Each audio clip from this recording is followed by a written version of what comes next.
మంత్రి దామోదర్ రాజనరసింహపై మాజీ ఎమ్మెల్యే చంటి క్రాంతికిరణ్ నిప్పులు చెరిగారు. తనపై దామోదర్ రాజనరసింహ కుట్ర చేస్తున్నారని మండిపడ్డారు. కావాలని తనపై దుష్ప్రచారం చేస్తున్నారని మండిపడ్డారు.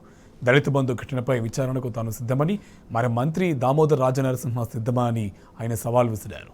తప్పు చేసినట్లు నిరూపిస్తే ఏ శిక్షకైనా తాను సిద్ధమని క్రాంతికిరణ్ తేల్చి చెప్పారు. దళిత బంధు విషయంలో ఒక వ్యక్తి పోలీస్ స్టేషన్లో నా మీద, మా కుటుంబ సభ్యుల మీద ఫిర్యాదు చేసినట్లు నాకు నిన్న తెలిసింది.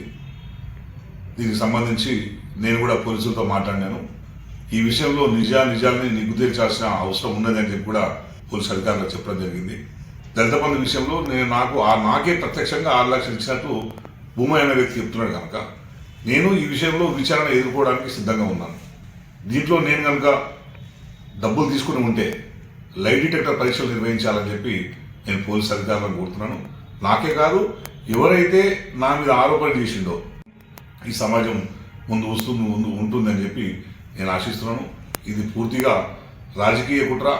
దామోదర్ రాజనరసింహ తనకు ఎవరు శత్రువులు ఉండొద్దుగా నియోజకవర్గంలో అనే ఉద్దేశంతో రాజకీయంగా మమ్మల్ని సమాధి చేయడానికి, ఆయనకు గట్టిగా నిలబడుతున్నందుకు మా క్రెడిబిలిటీని దెబ్బతీయడానికి, మా క్యారెక్టర్ని దెబ్బతీయడానికి ఇటువంటి ఆరోపణలు చేయిస్తున్నాడు గత 2 సంవత్సరాలుగా.